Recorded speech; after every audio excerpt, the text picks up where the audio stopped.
Welcome. I'm Eric Fleming, host of A Moment with Eric Fleming, the podcast of our time. I want to personally thank you for listening to the podcast. If you like what you're hearing, then I need you to do a few things. First, I need subscribers. I'm on Patreon at patreon.com/A Moment with Eric Fleming. Your subscription allows an independent podcaster like me the freedom to speak truth to power and to expand and improve the show. Second, leave a 5-star review for the podcast on the streaming service you listen to it. That will help the podcast tremendously. Third, go to the website, momenteric.com. There you can subscribe to the podcast, leave reviews and comments, listen to past episodes, and even learn a little bit about your host. Lastly, don't keep this a secret like it's your own personal guilty pleasure. Tell someone else about the podcast. Encourage others to listen to the podcast and share the podcast on your social media platforms because it is time to make this moment a movement. Thanks in advance for supporting the podcast of our time. I hope you enjoy this episode as well.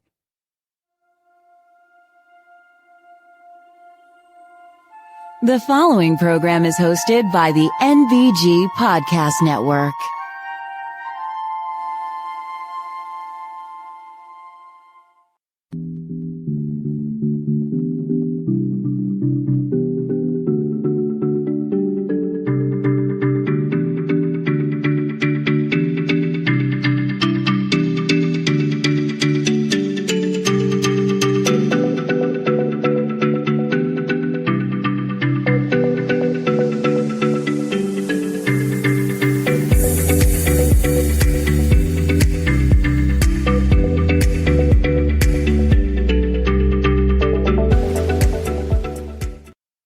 Hello, and welcome to another moment with Eric Fleming. I am your host, Eric Fleming. And today, today is the first episode after the election. And I want to publicly apologize to all my previous guests that in our off conversations asked me how I thought this election was going to go, and I assured them and Vice President Harris was going to win. I was comforting people. I was, giving positive reasons and just from my experience in politics, why I thought it was going to be a different outcome. And then just like in 2016, those numbers started coming in and I was like, not again. So to all my guests that you know who you are, who had these off-air conversations with me about this. I am sorry. I got it wrong. I just knew that the American people were going to give the vice president a chance to lead. And they did not. Now, later on, I'll get into some reasons why I think that was. One of the things I wanted to do was to get somebody else on to kind of give their assessment, somebody that I've, through my podcasting journey, have trusted for like objective commentary. So my good friend Will Cooper is going to be on the first segment to kind of give his thoughts and all that. And then the last half of the show will be strictly me. But I just want to say I'll save that. I'll save that for later. I want y'all to listen to Will's commentary about it and then listen to what I have to say. Although you have a right to question my political judgment because I thought Vice President Harris was going to win. But yeah, let's do that. Let's go ahead and kick this off. And as always, we're going to kick it off with a moment of news with Grace G.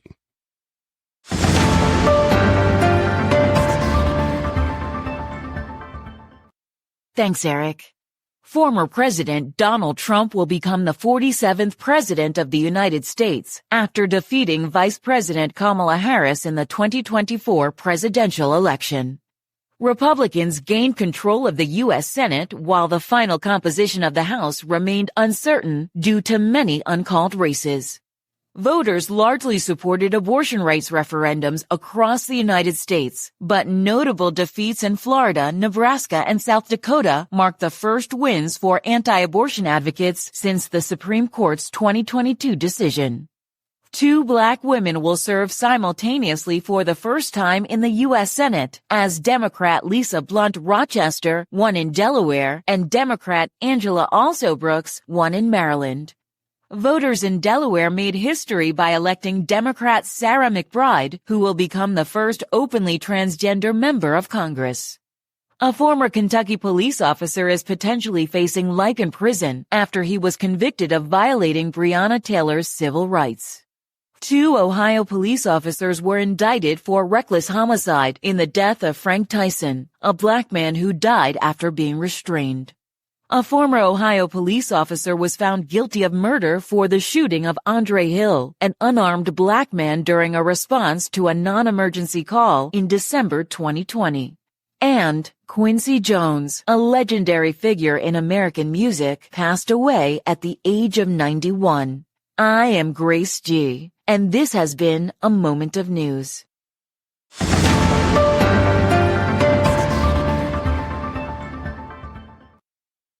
All right, Grace, thank you for that moment of news. Of course, one of the headlines was the fact that the 45th president of the United States, Donald J. Trump, is now going to be the 47th president of the United States. It's the first time this has happened in 132 years that a president will serve non-consecutive terms. And again, I'll get into a little more of that. But right now, I want you to listen to my friend, Will Cooper. Will has written a book, How America Works and Why It Doesn't. And a lot of that was dealing with Donald Trump and the way that he campaigned and all that. And Will has been an astute observer of American politics for years. He has written in several publications and he's written a few books. And he's been a guest on this podcast a lot. So this is not the typical introduction, but it's always good to have friends of the program, right? And he is a big friend and supporter of the program. And of all the people, and there's a lot of good people I could have had, but I knew that Will has always responded to me at the drop of a hat. And this was one of those drop in a hat moments. So ladies and gentlemen, it is my distinct honor and privilege to have as a guest on this podcast, Will Cooper.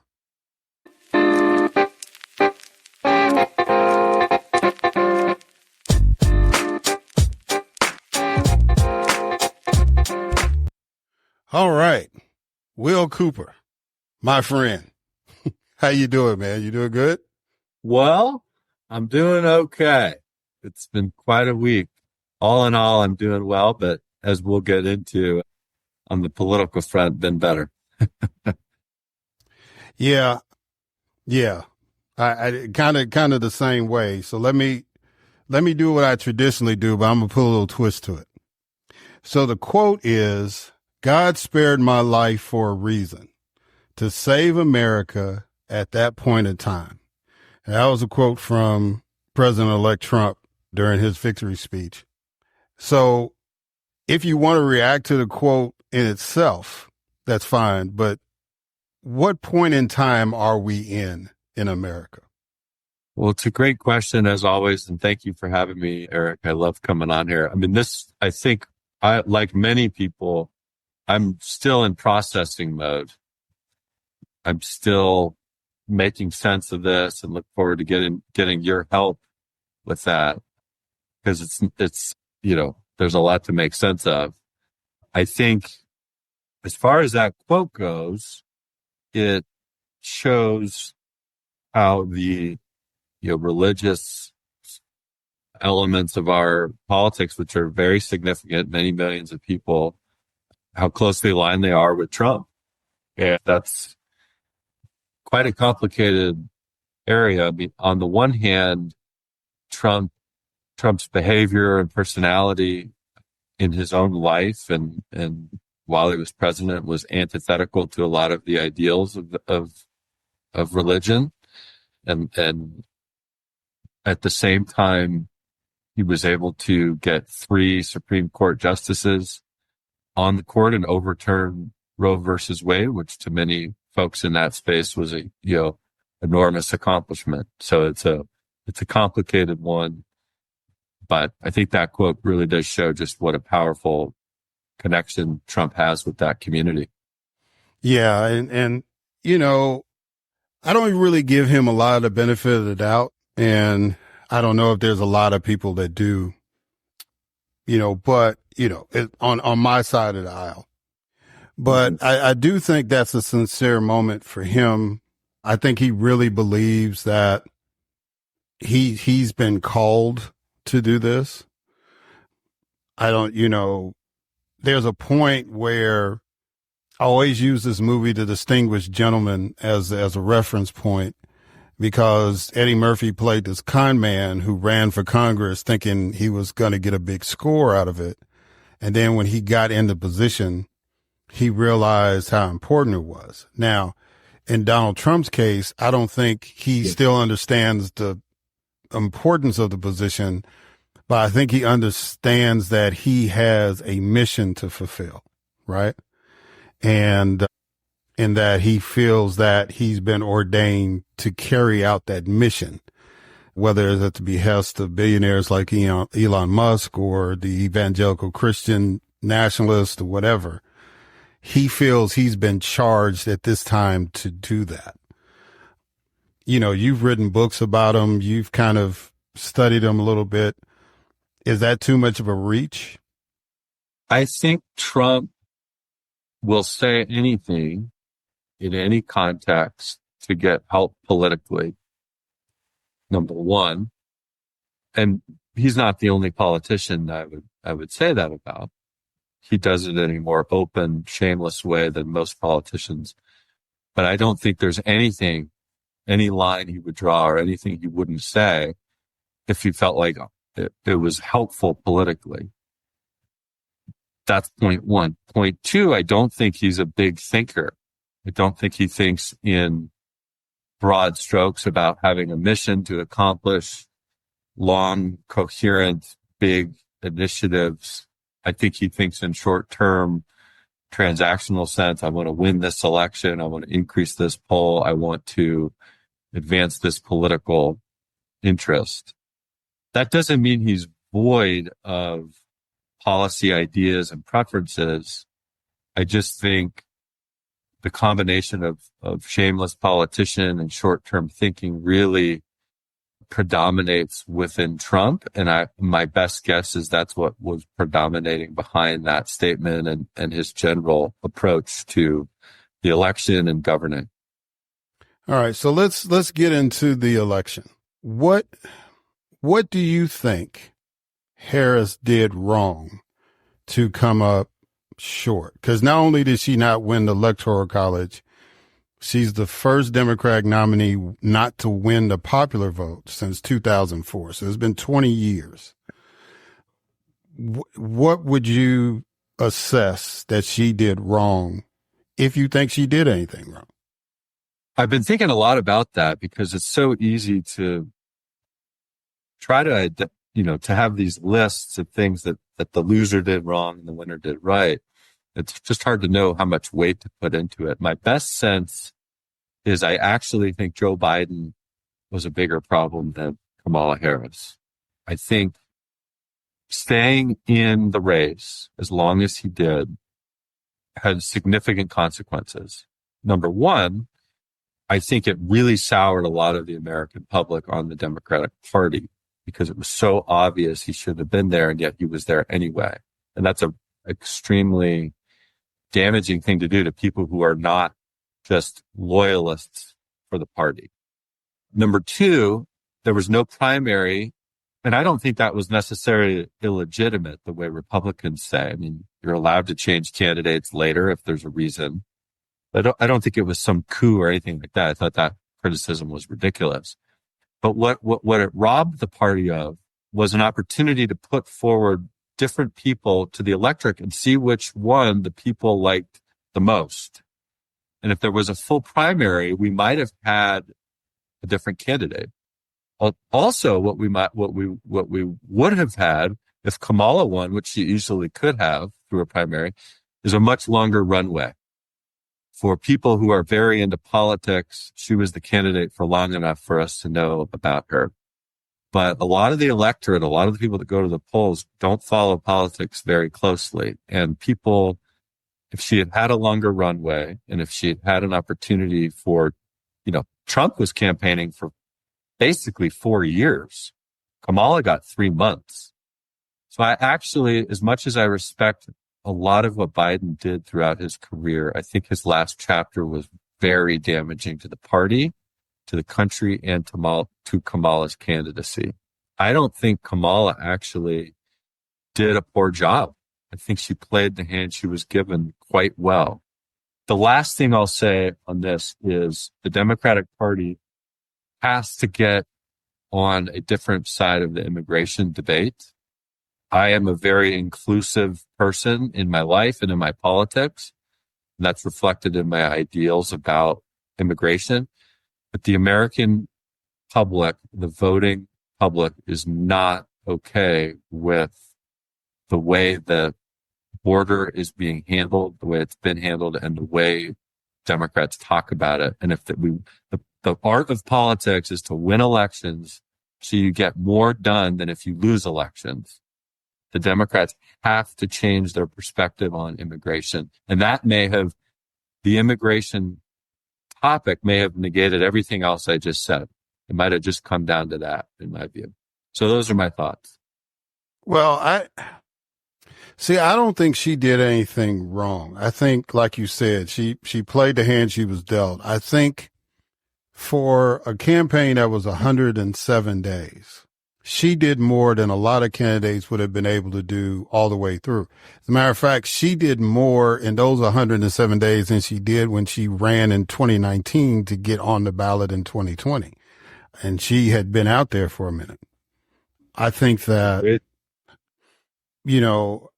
I would not, as somebody that has been out there and run and, and had to navigate different feuding factions and all this kind of stuff. I think her and her campaign team did a tremendous job. What disturbs me is that she got, as of right now, she got 69 million votes. That's more than what Hillary Clinton got in 2016. Donald Trump basically got the same amount of people that he got 4 years ago. So his number didn't really change. As a matter of fact, he actually dropped. He lost about 1 million some folks. So the question becomes, what was it about turnout to me? Why wasn't a mechanism in place, or what was it that made people say, I'm not going to vote at all, right? Because you had one media sphere saying the border's being overrun, we're paying too much for gas, we're paying too much for food. And then you had another media sphere saying democracy is about to end, right? Other people that showed up to vote, they voted either based on saving the democracy or reducing prices, or, as you said, dealt with immigration. I'm trying to figure out, with all that swirl around, what would get people not to even participate. 81 million people voted for Joe Biden. 81 million, more than any other human being in the history of the United States. And just, if everything played equal, you would figure the person who was the vice president on his ticket would get those voters. So why do you think that there was a significant drop off like that? Well, I think that, and I'll do a shameless plug for my book, because I'm working on an updated edition of How America Works and Why It Doesn't. And I'm talking about this exact thing.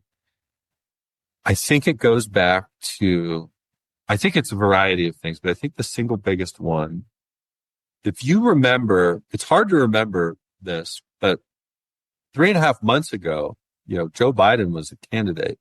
I agree with everything you said about Kamala. I actually gained respect for her over this election. I thought she and her team did a really, really good job. But 4 months ago, the Democratic Party and the candidate was somebody who displayed repeatedly, and then especially in that debate, a lack of coherence and competence that I think really upset a lot of people. I think it deeply offended. I mean, Kamala, to a testament to what she did, a lot of people forgot about that because she did run such a good campaign and she was such a legitimate, good candidate. But I think when 4 months ago you had millions of Americans throw up their hands and say, you're telling me Donald Trump is going to destroy our democracy, and yet this is your leader? No way. I am not buying into that. And I think you can repair trust with some people, but I think a lot of people just said, I'm out. I'm not going to get on this bandwagon. I'm sorry. You cannot tell me our democracy is about to end and this be the candidate who, again, I respect Biden's career. He had 50 years of adding value and some big mistakes for a number of months. But if I had to point my finger at it, I think just recovering from that was too tall of a burden. And it just, what you weren't going to get those people to come out. What does this say about Americans who, now I want to read this. This is from the Wikipedia article that has been written. This is how they describe the Trump campaign. It says the Trump campaign was noted for making many false and misleading statements, including the big lie. The 2020 election was stolen from Trump, engaging in anti-immigrant fear-mongering and promoting conspiracy theories. Trump's style and behavior, including his embrace of far-right extremism, was characterized by a variety of scholars as breaking with long-standing U.S. political norms in an unprecedented way. His speeches were marked by authoritarian and dehumanizing rhetoric toward his political opponents. His campaign and populist political movement were characterized by several historians and former Trump administration officials as featuring parallels to fascism. And then it goes on to say, in May 2024, Trump became the first U.S. president to be convicted of a crime after he was found guilty on multiple felony counts for falsifying business records related to hush money payments to adult film actress Stormy Daniels. He was previously found liable for sexual abuse. He was twice. It goes on, right? So if you're a human being reading this Wikipedia article 40 years from now, and you read that and then you see that this guy won the election, what does that say about us? You've touched on the biggest part of the whole equation for me. And that's that this election was more about the American people than it was about Donald Trump.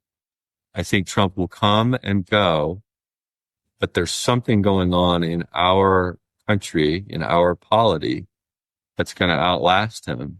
That's very serious.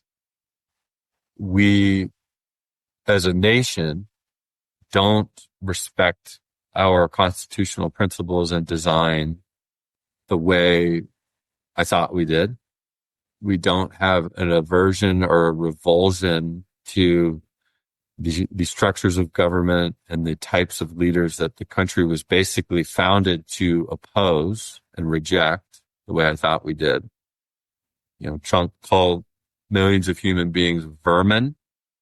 He tried to overturn the last election openly in plain sight to such an extent that he was prosecuted for that. And yet he swept the tables and won a decisive victory. And so it says more about the country, I think, than it says about anything else. Does that mean we're forever condemned to be a country that rejects our own principles? No. I think we can revert to the mean. And I think when Trump's off the scene, the likelihood of a reversion away from those things is actually quite high. But it says something very important and concerning about the American people. So last question, because I know you got to go, and I got you at the last minute to do this, and I greatly appreciate you coming on. I couldn't think of anybody else that I've interviewed and I've talked to about politics and stuff that would respond with clarity and not too much emotion. Both of us kind of feel some kind of way about it, but we have to look at these things as analytical as possible. My last question is, women's rights were on the line in this election, even more so than 2016. 2016, it was a theory. 2024, the wheels are moving. In states where in 7 of the 10 states where abortion rights were on the ballot, those measures passed, including states like Montana, where Harris had no chance of winning. I mean, John Tester even lost his Senate seat, but the right to have an abortion won. And yet 53%, the same number that voted against a white woman running for president of the United States, Hillary Clinton, voted against a Black Asian woman, the sitting vice president of the United States, the most powerful woman in American political history. They voted against her too. So we're men, and you're white, I'm Black, so you might have some insight into white women. I don't know. No. I don't. Nothing at all. But the key thing to me is everybody that voted most of the time votes, when you look at whether it's the Black vote, Latino vote, Asian vote, whatever, people vote for their self-interest, right? And debates happen in the communities about their best interests. What is it about women's rights or a woman in charge that would be a turnoff to 53% of white women? Just an educated guess. Or maybe if you've done some research. I'm kind of confused. Yeah, it is confusing. I have not researched it in any sort of systematic way. I think a few things, my sense. I do think abortion is an extremely important issue. I think it will continue to be. And I think the number of passionate voters where that's central to their vote is enormous. The problem is they were just outnumbered. They were outnumbered by, I think the two biggest factors are, I think immigration. I think there are just enormous number of people who are very concerned about immigration in sort of a visceral way. And whether they're right or wrong, and they're often very, very wrong, in my opinion, empirically, their vote counts just as much as everybody else's. And I think the abortion vote was just outnumbered. Okay. It's still huge. It's still powerful. It's still important. It's still going to resonate into the future. They just got outnumbered, number one. And I think number two, the other major factor that we haven't talked about today, Eric, is the economy. Everybody knows the economy is what it's all about with elections. It just is. And it's not really the economy as much in a traditional sense, as much as just people's pocketbooks, right? A growth in the economy has been better than every other country in the world. Our resilience has been incredible. We avoided some of the sustained inflation that people were concerned about. But for reasons that I think are a mix of external and internal to the Biden administration, there was really bad inflation. People would go to the grocery store and pay a lot more, go to the gas station, pay a lot more, and they'd think about Biden. And then when it came time to the election, they would think about Harris. So that was unfortunate for the Democrats. It was really unfortunate that there was this constant feeling of the incumbent caused these higher prices. So I think those factors make of the abortion topic seem less important than it really is. I think it's still a huge deal. I think it will continue to be a huge deal. I love seeing the states make moves in the right direction. Very happy about that. One of the silver linings of this election. So I wouldn't count that out. If the economy had been an even playing, let me put it this way. The economy is an even playing field and the Democrats are able to get in a better place with immigration in terms of how perceptions operate. I think abortion could be the decisive factor and whoever's the champion on that can win in the next election. So I won't I don't think we should throw the towel in. Not that you were suggesting that, but that's my, Oh, no. that's my, yeah. Oh, no. By any means, we don't have the luxury of throwing the towel in now. Well, look, Will, I know you got to go, but I greatly appreciate you taking the time out. You say you're updating your book. Tell people about the book again and where they can get it. Thanks, Eric. And thank you for having me. I love talking about these things. We've had a nice time talking about lots of different things. Our first episode some years ago now was so different than what we're talking about now. And I look forward to continuing that as the country experiences all these huge changes. And that's going to continue, hopefully for the better. As far as the book goes, it's how America works and why it doesn't. We're updating it just to have chapter on the 2024 election. My thesis about why the American people, why polarization is so high. I'm basically just taking that and applying it to the election, and that new edition will be out, in a few months. You can find it anywhere you buy your books, whether it's online, Amazon, local bookstores, and there's a nice tribute to you and your show and the acknowledgments. All right, Will. Well, thanks again, man. I appreciate you. And all right, guys, we're going to catch y'all on the other side. Likewise.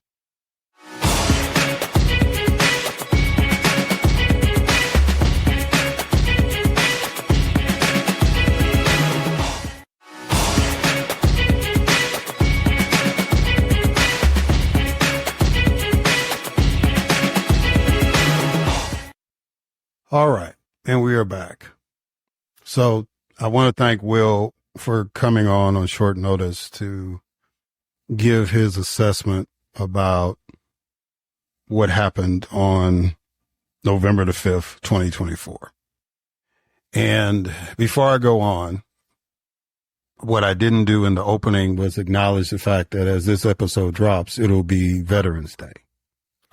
So I want to offer my thank yous to those who have fought and died for this country. Memorial Day is primarily the day we reserved for those who made the ultimate sacrifice, but Veterans Day can incorporate everybody that have served in the armed forces. And, always the day before is the anniversary of the United States Marine Corps, which I had a privilege of serving for 6 months.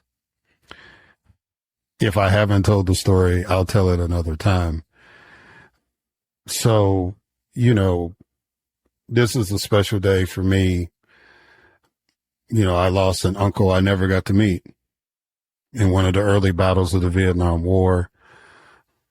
It's just, I have coworkers who are veterans, and and most of the work that I've done, whether it's been an elected official or in my work in the private sector, I've worked with a lot of veterans, so I can attest to folks who have given their service to the country and are continuing to serve, and in the roles that they're playing. So I just want to acknowledge that since this is Veterans Day, and it ties into what we're talking about, because when you take the oath to go into the military, you take an oath to defend the Constitution. And one of the provisions of the Constitution is that we elect a president. And on November 5th, 2024, the American people elected the 45th president to serve another term as the 47th president of the United States, Donald J. Trump. It was something that I was not anticipating, and that's the main reason why I want the title of this podcast. I kept wondering, should it be What Happened or WTF or whatever, but it's like, it was based off a quote that Donald Trump said in his victory speech. So I the title of this episode is going to be This Point in Time. And there's a lot of things to unpack on that. Because, when you follow social media, the only reason why I'm on social media really is Facebook to keep up with my high school and college classmates. LinkedIn to connect with people to get on this podcast. And really, that's it. It's like, the other reason is just to highlight, and pub up the show and get people to listen to the podcast and all that and just have a presence out there. But, just like you're on the highway and there's a car wreck, you kind of turn your head around to see what the car wreck looks like. And so I read a lot of the stuff that's on social media. Sometimes I respond to it. It just all depends. But I usually just read it. So naturally, of course, after what happened, I started listening to people venting because my algorithm is not giving me Trump supporters. It's giving me Harris supporters primarily. And the anger and the disappointment and the bitterness. Now, one thing about X is that I do get Trump supporters in my feed on X because I think the way it's set up is just politics in general and you get all sides, right? But, listening to people on TikTok, I'm listening to Black women and in some cases Black men saying, don't call me a person of color anymore. Don't ask us for our help anymore. White women can never be trusted anymore. I'm hearing all that.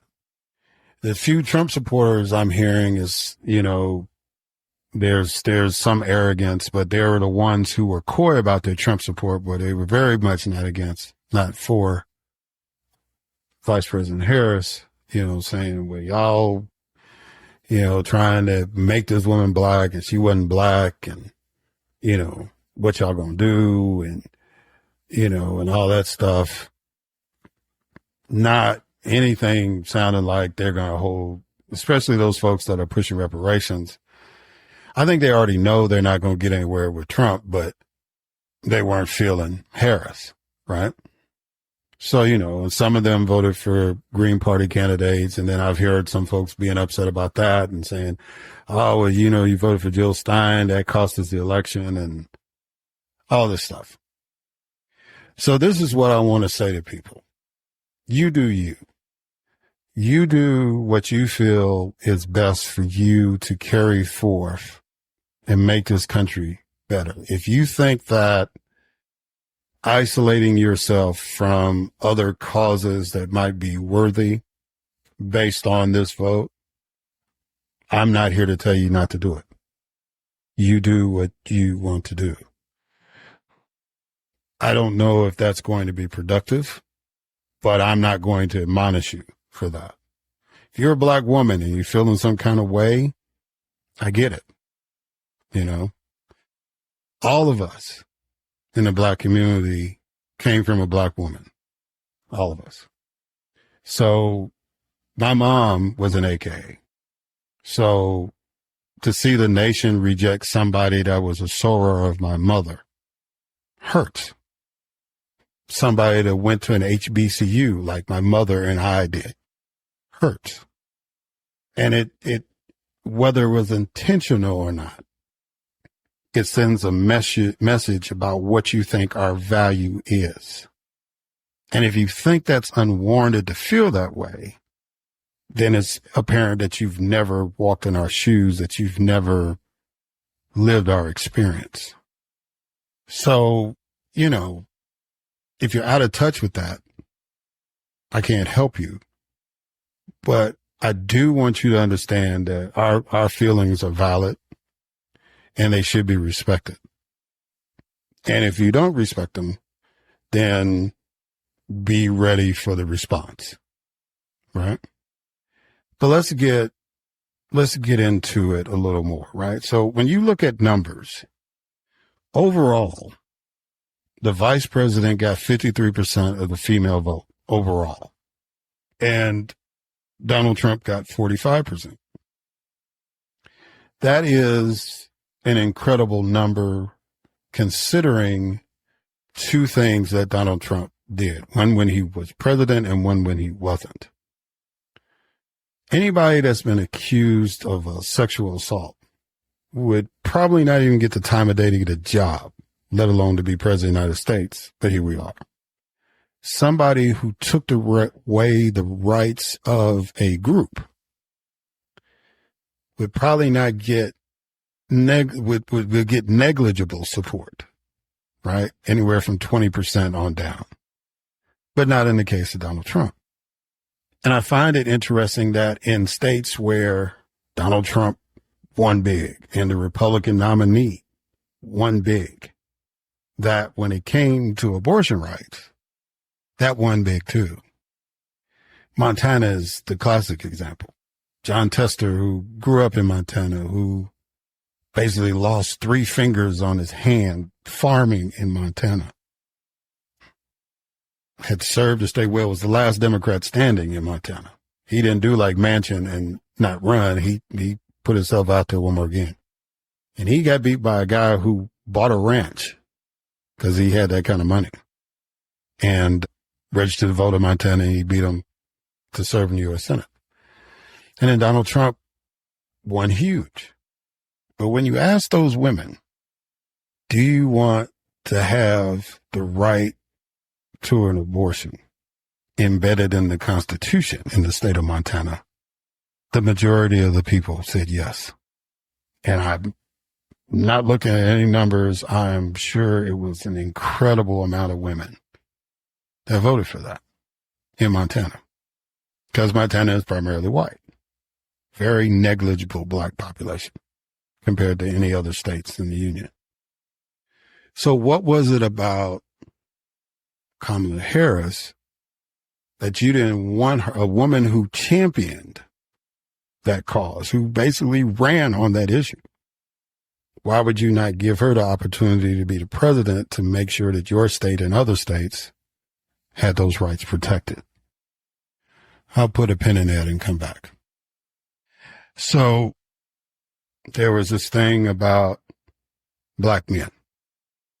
There was this big concern that, black men are not going to vote for Kamala Harris. There were people on social media like saying, yeah, that's over with. We're not doing that no more. Yada, yada, this, that, and the other. 78% of black men voted for Kamala Harris. Now, I kind of knew, because I've had great Republican guests on, like Coach Killings and others who have been working to get black men to start thinking about the Republican Party, right? And, you know, I've had black friends who are Republicans. So there's always going to be, now they're a little different breed than the current group, but, you know, I know there's one guy, he voted for Edward Brooke in Massachusetts. So he's been a Republican all his life, right? But it was a different vibe kind of Republican and more in the black and tan tradition and all that. And I'm not going to get into all that history, but there's always going to be a pocket. But the way Donald Trump was talking and the way that his campaign staff was talking, the way that these folks on social media, like, you know, Candace Owens and Charlie Kirk and all these other people, was like, it's just going to be this wave of black men that's just going to say no to the Democratic Party. It's a wrap. 78% of the black men voted for Kamala Harris. Sounds about right. 92% of black women voted for Kamala Harris. Not surprising at all, right? So when you look at the overall numbers, right, that means that Kamala Harris got 85% of the black vote that showed up. 85. Donald Trump only got 13. So black vote was not the problem. So whatever myth you want to put out there and say, oh, well, black men abandoned her and blah, blah, and this, that, and all that, you know, outside of the people that were on social media and outside of those people like Byron Donalds and all those who are Republicans and elected officials, yeah, it wasn't much change there. It was the same role. 85%, that's normal. Anywhere from 80% to 95% nationwide is normal, or even in states.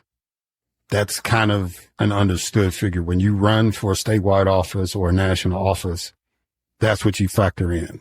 that you got to get at least 8 out of 10 black voters to support you. That's just math. That's just how we do things in politics, because it's all about numbers. So there was no disappointment there. There was no surprise. Well, there was one slight surprise in white male votes. Donald Trump actually lost some. It was only 1%, but he lost some white men. He got 60%. So it was a slight drop off, right? Harris got 37. So we don't know if she picked up that 1% or that 1% didn't show up, but he had a slight drop. White women, as in 2020, as in 2016, the majority of white women voted for Donald Trump. 2016, you can understand. 2020, there were some questions. He actually got a little more white women vote. But this election should have been very, very clear, right? You were seeing the effects of the Dobbs decision. You had a female, the highest elected female in the history of the United States, the vice president of the United States, was running for president. Not the Secretary of State, not a U.S. Senator, not a former governor, the vice president of the United States, who made history at one point because in the line of succession, you had Joe Biden, then you Kamala Harris, and then you had Nancy Pelosi. So in that era, we saw that. And the majority of white women still voted for Donald Trump. Now, I said I was going to put a pin on it. Let me come back to it. Let me get into this. For those of y'all who don't think that, and I respect Will's opinion about immigration, and that probably played a part in it, and the economy played a part in it, but don't think that women can't be sexist. I remember I've watched a lot of documentaries. I watch a lot of shows, and I've seen women say, regardless of what ethnicity they are, it's like women's place is not in these leadership positions. They don't want women being the manager of a store. They don't want women being the CEO of a corporation, even though we got all these white women that have businesses. So when it comes to being the leader of the nation, there are some women that just don't buy into that. It doesn't matter about race, because they rejected Hillary Clinton. They don't want to see a woman in that position. I don't know if it's their socialization, what the deal is, but it's totally illogical to me, especially at this particular point in time in history, right? Because we literally are seeing women dying. We saw women die during COVID. Now we're seeing women die because of abortion bans. But that wasn't enough. So outside of, it's very easy to say, well, it's racist, but they rejected Hillary Clinton. So misogyny obviously is gender neutral. And I don't know if we're ever going to be at a point in this country, because these women have children, right? And these women, especially the ones that homeschool their children, are the ones that, have a major influence in their child's life. So if this is the mindset they have, they're going to pass that down. See, the biggest educator, the most basic unit in a society is the family, right? Where you get most of your education from. That's where you learn your language that you speak. That's where you learn behavior. That's where you learn custom, culture. It's in that family unit. So if you're raised in a culture where women are not considered leaders, that's the way you're going to think, unless you've been otherwise exposed or you yourself have been given opportunity to either lead if you're a woman or if you are a man and have women lead you. Like if you serve in the military, for example, right? Or in law enforcement. But, it's hard for a woman to get elected sheriff in this country. So it's not surprising, even though we've had women chief of police appointed, they run for sheriff. It's very, very rare you can get a female sheriff elected. So maybe it was asking a bit much. But then we look at the country to our south. And while Kamala Harris was being defeated, the president of Mexico, female, was getting sworn in. She was even looking forward to having a meeting, the new president, Kamala Harris. She was very excited about the probability. Now she has to focus in on Donald Trump, which she already kind of had a dossier on, but that's a whole nother conversation for another day. So I don't know what it will take. I don't know if there's anything that will happen. I don't know if it will be in my lifetime. But I cannot conceive a group of people. I don't understand a group of people that vote against their self-interest. And you can say, well, my self-interest is the groceries, or my self-interest is the border. If you are dead, your interests do not matter. Let me say that again.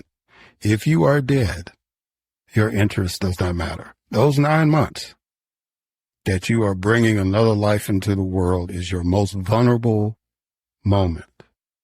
Millions of things, and maybe I'm exaggerating, but millions of things could go wrong. That's why it's called the miracle of life. Even though there are 8 billion people on this planet, those are 8 billion miracles. In the United States, 20, 30, 40,000 miracles happen a day? I will never understand how people vote against their self-interest. There's not much political analysis I can give that. I just don't understand how people vote against their self-interest. In the Latino community, you make that same argument.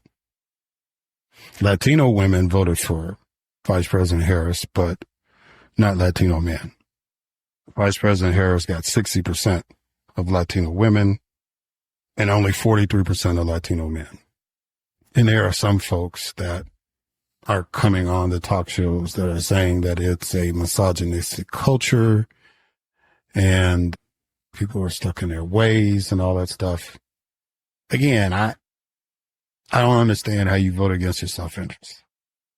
People in a Latin American country have voted for a woman to be president. So I think people in Mexico are more cultural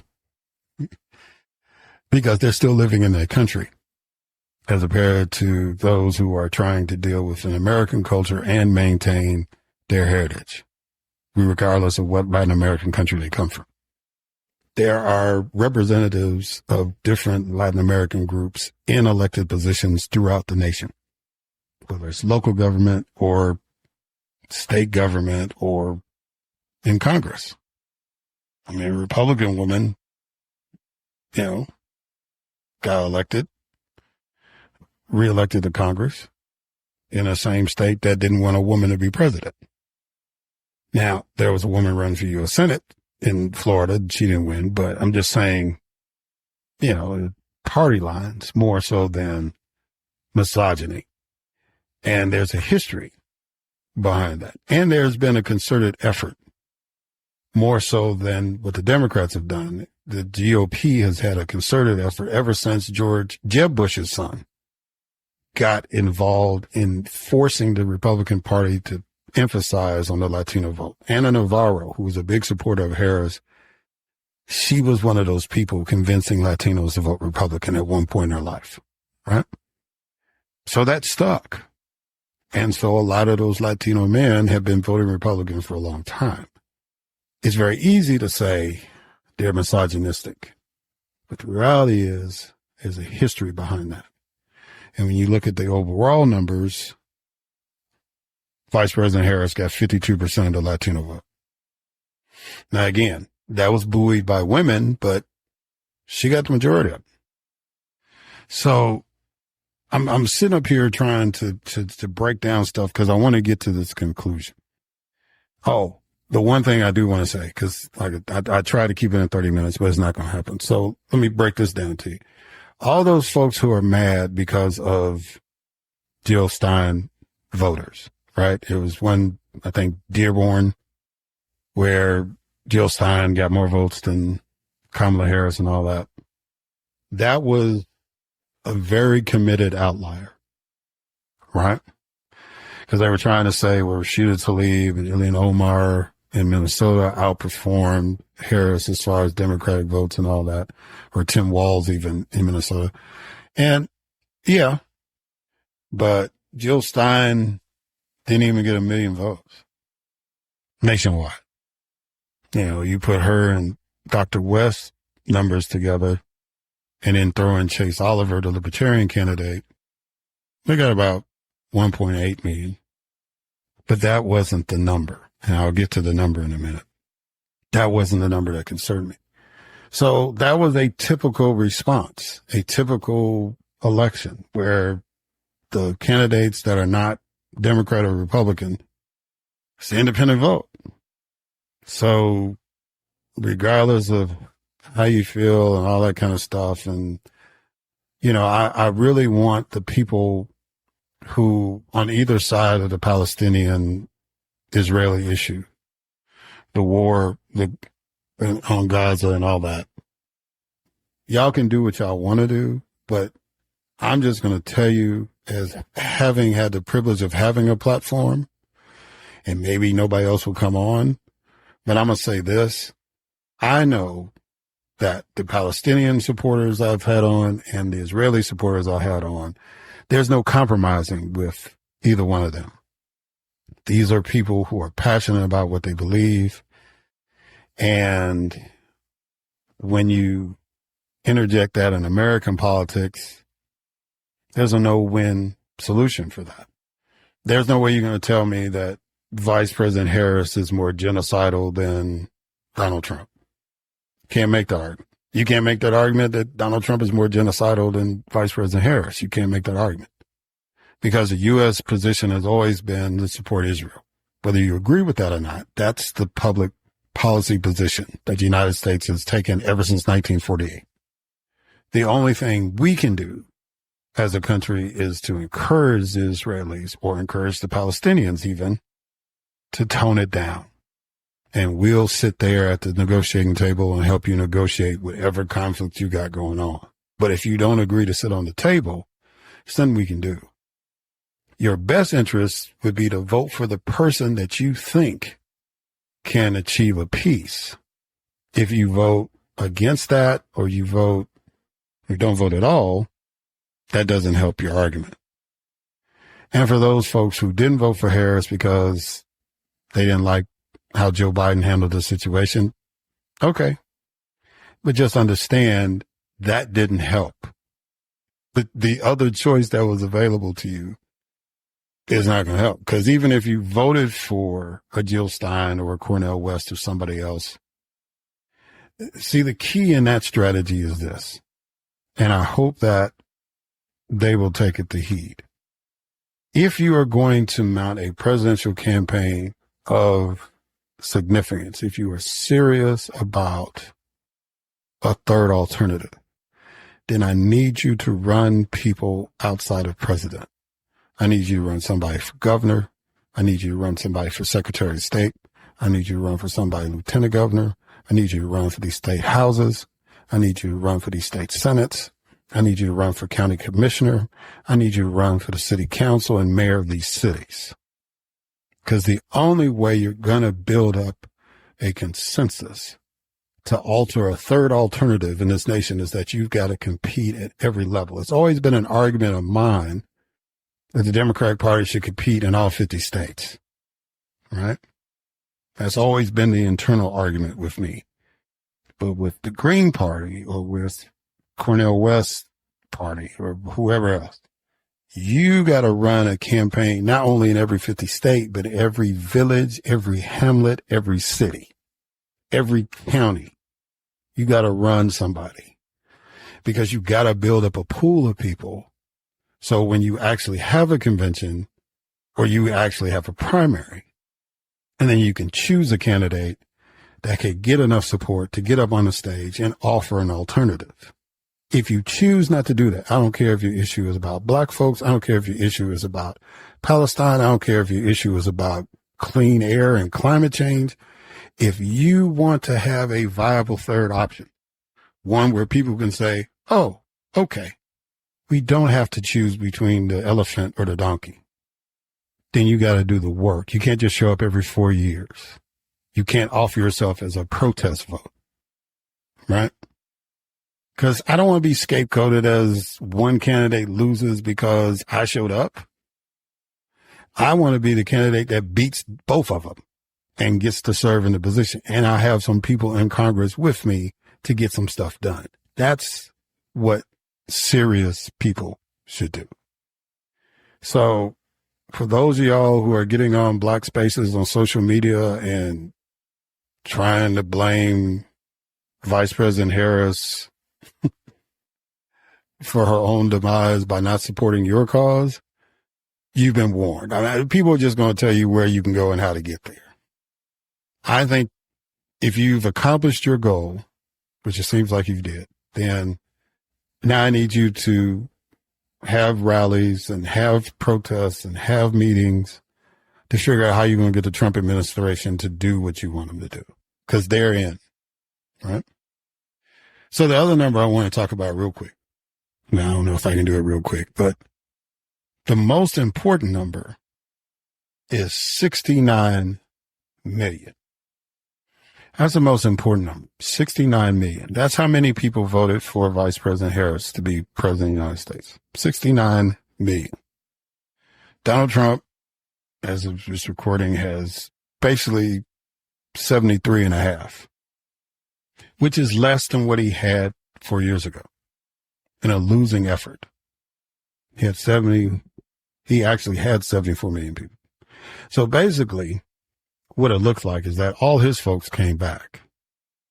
All his folks showed up, which if you listen to experts and all that stuff, when people say it's a tight election, turnout is the key. All his folks show back up. We're looking at a drop off of only 500,000 people. All his folks showed up from 4 years ago. All of them. He didn't really get anything new. He didn't get really anything. I mean, you can say, well, he grew here and he grew there, blah, blah. Basically, the same people that voted for him last time voted for him again. The difference was Vice President Harris got 69 million. The guy who picked her to be vice president when he ran 4 years ago, he got 81. He got 81. So that means that 12 million people who voted for Joe Biden didn't come back and vote for Vice President Harris. 12 million. 12 million people tuned out. Now, whatever your reason was, it was not a good one. Not just because the candidate I supported lost, it's because you've been exposed. 12 million people. That doesn't make any sense. This election was projected to be the biggest election of all time because they figured if 150 million people voted 4 years ago, that more people would be engaged this go around. It actually was less. We didn't lose 12 million people to COVID. Jill Stein, Chase Oliver, Cornel West did not generate 12 million votes. Y'all didn't show up. And I don't care if you don't agree with it. I don't care if you don't feel what I'm saying. That's some bullshit. This is Veterans Day we're talking about. These people fought in wars to make sure not only our country had the right, but other nations around the world had the right to choose their leaders. You'll get up here and take the day off from Martin Luther King Jr.'s birthday, which now, ironically, Donald Trump is going to be sworn in on the holiday. And you didn't show up to vote. People literally died, whether it was overseas or in Birmingham, Alabama. People literally died for you to vote. And if 12 million people don't vote for president, then y'all not going to show up for the mayor. You're not going to show up for the city council. You're not going to show up for governor in your respective states. You're not going to do that. And that's terrible. Derek's no excuse for that. It's my right to not exercise my right to vote. Yeah, but it's still stupid. Because everything that happens in your life is connected to politics. City of Jackson is about to be in another crisis. They're going to have to sit there and figure out if they're going to have special elections or not. They've already just had one special election for a council person going to jail. Now there's a mayor involved, there's a DA involved, there's another council person involved. That's real talk. And there are people in Jackson that are like, well, I ain't gonna vote, see what they do, blah, blah. No, if you vote, maybe people that will not get in trouble with the law. And I'm not saying any of these people did, because I know a lot of these people. I know all of them, actually. They're innocent until proven guilty. I got it. I'm not trying to condemn anybody. But I am saying that if you participate in the process, I'm a classic example. Let me break it down to you. More people voted for me in the election I lost for state representative than voted for me to get in. Let me say that again. More people voted for me in the election I lost after serving 9 years in the state legislature than voted for me to get the job in the first place. That's what votes can do. If you decide that you want to change things, you have to vote. I felt I was doing a good job. The majority of people in my district said, no, we want to go in a different direction. You've had it for 9 years. Okay. And you move on. I got more votes than any other black man in the history of the state of Mississippi in 2008. I got nearly 500,000 votes statewide. My opponent got more votes than he ever got in his life. He got 700,000 votes. Never had gotten it. And he had been in Congress since 1979. People show up, things change, or they stay the same, but it makes an incredible difference. If the normal turnout for him had come out, I would have been a U.S. senator. But people showed up to vote because they felt they wanted to keep him in that position. Right? And nearly 1 million Mississippians said, you know what? We want something different. And it wasn't just all black people. And there were votes left on the table. Then there were people that didn't vote. Gary Chambers in Louisiana. If all the black, well, no, let's not say all. Let's just say if he had a 70% turnout, that election might have been too close to call when he ran for U.S. Senate in Louisiana. Same way with Dr. Jones in Arkansas when he ran for governor. Sarah Huckabee Sanders wouldn't be the. Arkansas is almost 20% black. It would have been a lot closer. And I'm not just focusing on black folks because there's a lot of white folks that took a walk on this election for whatever reason. The easiest thing you can do. There were people in line in Arizona for hours. Why? Because they had to vote on 5 pages worth of stuff, not only the elected officials, but the referendums. And they stood in that line. And you couldn't? If you lived in the state of Georgia, you could have been out in 5 minutes. 5. And they had 3 items as referendums. 5. This is a political show. So if you don't vote, I'm not going to reward you. I'm going to chastise you. I'm going to tell you where you can go and how to get there. Because politics plays a major role in your life. And if you don't believe it, just watch what happens over these next 4 years. If you didn't like what happened during the Biden administration, oh my God. Now, the people of either side are going to have their opinions one way or the other, but you have no side because you didn't vote. And that was the killer. Now, if you didn't vote because you didn't like the man that was running and you sure weren't going to vote for a woman, that's an issue you have to deal with. If you didn't vote because I don't like U.S. policy in Israel or Ukraine or whatever, you not voting didn't help that. You didn't have a say-so in the president. You didn't have a say-so in the vice president. You didn't have a say-so in the members of Congress. None of that. In some states, you didn't even have a say-so in your governor. because you didn't vote.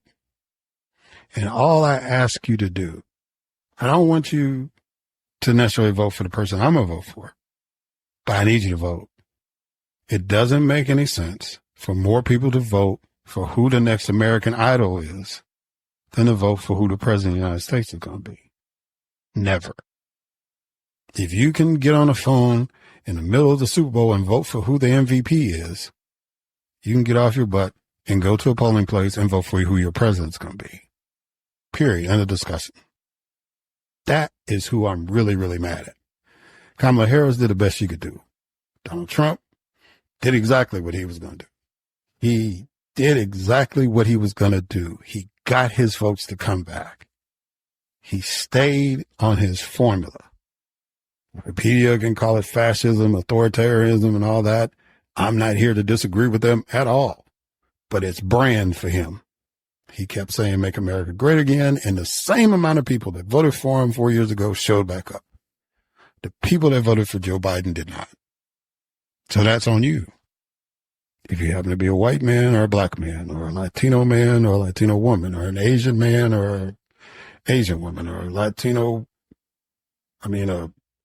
black woman or a white woman didn't vote, didn't matter. Elections have consequences. And those who don't participate in elections face those consequences just as equally as those who do. So my advice to you going forward is to take advantage of that right you have and vote, because you could get a situation where if you don't use it, you could lose it. That's not hyperbole. That's the state of where we are right now.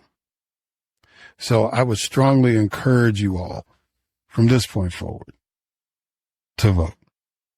That's all I got time for right now. I could go on, but that's the most frustrating thing to me. I think, we're going to go through this period. People are trying to assess. Got good friends that are political scientists that are going to try to parse and figure out, was it the economy? Was it immigration? Was it sexism? Was it racism? And to be honest, there will be probably valid points on all those. But to me, the most unforgivable thing in a democracy, especially when that very privilege is on the line, that very right is on the line, is when people don't use it. Because there are some folks that were praying that you didn't vote and you fulfilled their prayers. So, I don't know if this will reach any of those people. Probably not, because most of the people who listen to this program vote one way or the other. But I do want people to understand that that was the reason why the Vice President of the United States didn't get promoted. It wasn't pro-Palestinian folks. It wasn't black men. It wasn't Latino men. It wasn't even white women. It was those human beings who didn't vote. Plain and simple.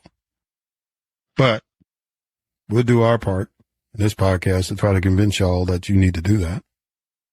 And we'll make a concerted effort to get you engaged one with the other, along with my other fellow podcasters that deal in news and politics.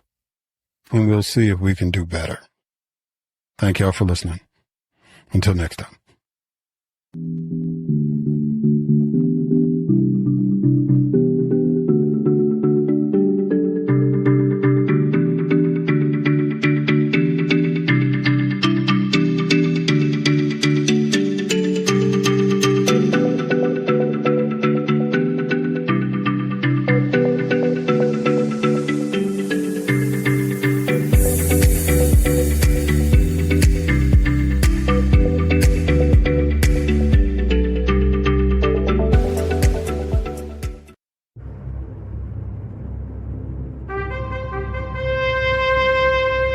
NBG Podcast Network.